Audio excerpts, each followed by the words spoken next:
سوال یہ ہوا ہے کہ وجد کیا ہے؟ نہ کسی کے رقص پر طنز کر، نہ کسی کے وجد پر طنز کر، نہ کسی کے غم کا مذاق اڑا۔ بسم اللہ الرحمن الرحیم۔ سوال یہ ہوا ہے کہ وجد کیا ہے؟ انسان کے اوپر ایک روحانی کیفیت طاری ہوتی ہے جس وقت انسان کے اوپر اللہ تبارک و تعالیٰ کے انوار تجلیات کا ورود ہوتا ہے تو انسان کے اوپر ایک بے خودی، ایک مستی اور ایک کیف کی حالت طاری ہوتی ہے۔ اس حالت میں اس کی مختلف صورتیں ہو سکتی ہیں۔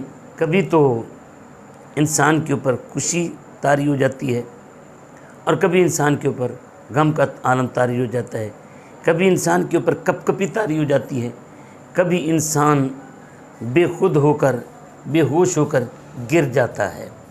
یہ مختلف اس کی کیفیات ہوتی ہیں۔ ان کیفیات کو جو اللہ تبارک و تعالیٰ کے انوار اور تجلیات، ذکر، اذکار، نعت رسول صلی اللہ علیہ وآلہ وسلم اور بزرگوں کی صحبت کی وجہ سے یہ جو کیفیت طاری ہوتی ہے اس کو وجد کہتے ہیں۔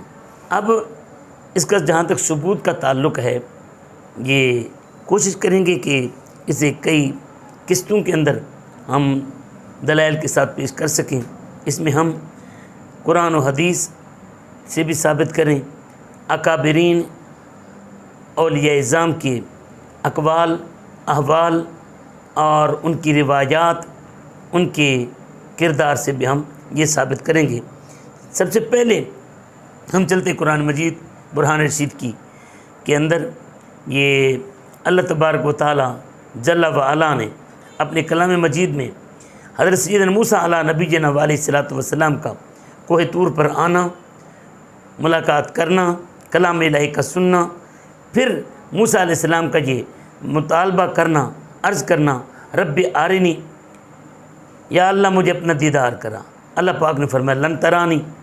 اس کے بعد اللہ پاک نے فرمایا وَلَٰكِنِ انظُرْ إِلَى الْجَبَلِ، اے میرے کلیم آپ پہاڑ طور کی طرف دیکھیں، فَإِنِ اسْتَقَرَّ مَكَانَهُ، میں تجلی پہاڑ پر ڈالوں گا، اگر وہ اپنی جگہ پر ٹکا رہا فَسَوْفَ تَرَانِي، تو آپ بھی مجھے دیکھ سکیں گے۔ فَلَمَّا تَجَلَّىٰ رَبُّهُ لِلْجَبَلِ، اب اللہ پاک نے جب اپنی تجلی اس پہاڑ کے اوپر ڈالی تو جَعَلَهُ دَكًّا، بہت پہاڑ ریزہ ریزہ ہو گیا۔ وَخَرَّ مُوسَىٰ صَاعِقًا، حضرت موسیٰ علیہ السلام بے ہوش ہو کر گر گئے۔ اب یہ آیت مقدسہ تفصیل کے اندر نہیں جاتے، میں نے شروع میں جس طرح کہا کہ اللہ تبارک و تعالیٰ کے انوار تجلیات کے ورود کے وقت انسان کے اوپر ایک بے خودی، ایک مستی اور ایک کیفیت طاری ہوتی ہے کہ جس سے انسان کے اوپر کبھی غم، کبھی خوشی، مختلف انسان کے اوپر کیفیتیں طاری ہوتی ہیں، ان کو وجد کہا جاتا ہے۔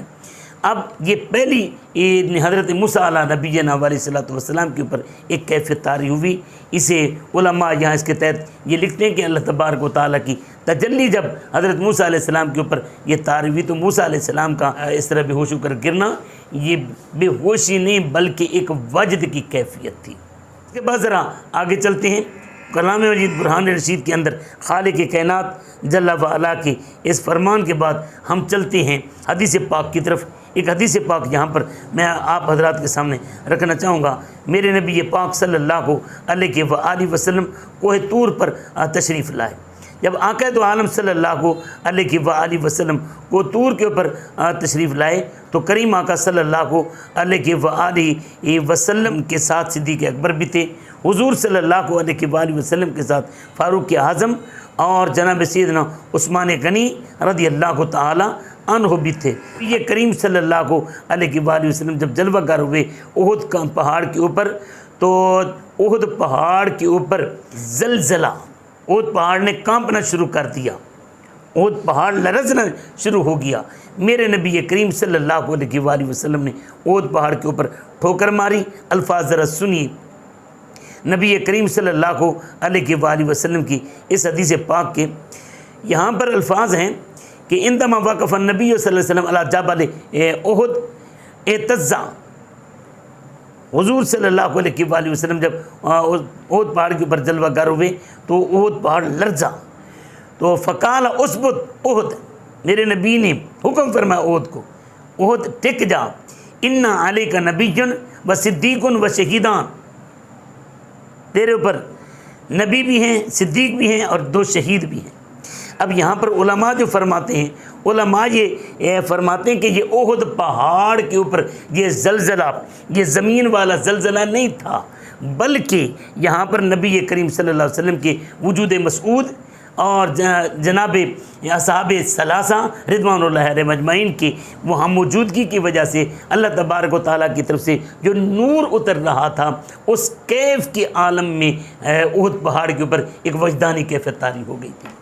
اب اس کے بعد آئیے ذرا میں ایک اور حدیث پاک بھی آپ حضرات کے سامنے رکھنا چاہتا ہوں۔ اس حدیث پاک کی راویہ ام المومنین اماں عائشہ صدیقہ عفیفہ عتیقہ رضی اللہ تعالی عنہا اس حدیث پاک کی راویہ ہیں۔ کریم صلی اللہ علیہ وآلہ وسلم نے مجھے بلایا اور فرمایا عائشہ میرے پاس آؤ۔ حضور صلی اللہ علیہ وسلم اپنے کاشانہ اقدس سے مسجد میں جھانک رہے تھے۔ مجھے فرمایا کہ مسجد میں دیکھو، میں نے اپنی ٹھوڑی مبارک حضور صلی اللہ علیہ وسلم کی کندھوں کے اوپر رکھی اور اپنا چہرہ چھپا کر میں بھی وہ دیکھنے لگی۔ تو حدیث پاک کے الفاظ ہیں، نبی کریم صلی اللہ علیہ وآلہ وسلم جو منظر دیکھ رہے تھے، کانت الحبشیۃ یرقصون بین یدی رسول اللہ صلی اللہ علیہ وآلہ وسلم ویقولون محمد عبد صالح فقال رسول اللہ صلی اللہ علیہ وسلم ما یقولون قالوا یقولون محمد عبد صالح۔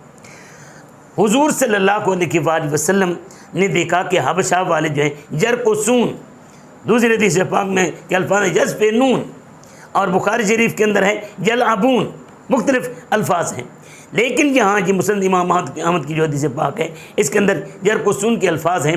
تو یہاں پر نبی کریم صلی اللہ علیہ وآلہ وسلم منظر دیکھ رہے ہیں، صحابہ کرام گرد حلقہ بنا کر کھڑے ہیں، اور یہ حبشی لوگ ہیں جو مسجد نبوی کے اندر یرقصون الفاظ ہیں حدیث پاک کے۔ اس کی تشریح کرتے ہوئے علماء نے لکھا ہے یتحرکون اثناء اداء الذکر، کہ وہ کیا کر رہے تھے؟ حرکت کر رہے تھے جب اللہ کا ذکر کر رہے تھے، نبی کی ثنا کر رہے تھے۔ وہ نبی کی ثنا کیا تھی؟ محمد عبد صالح، محمد عبد صالح، محمد عبد صالح، کہ محمد عبد صالح ہیں، محمد عبد صالح ہیں، محمد اللہ کے پاک بندے، صالح بندے ہیں۔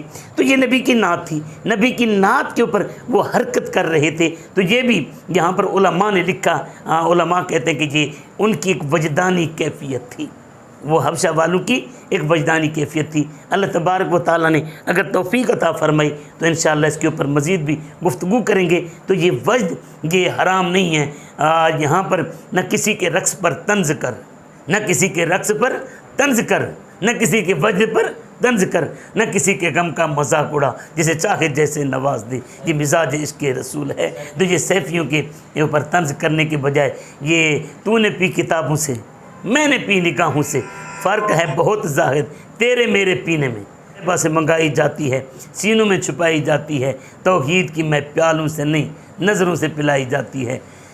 ساقی تیرے آتے ہی یہ جوش و مستی کا، شیشے پہ گرا شیشہ، پیمانے پہ پیمانہ، بے خود کیے دیتے ہیں انداز حجابانہ، دل میں تجھے رکھ لوں اے جلوہ جانا۔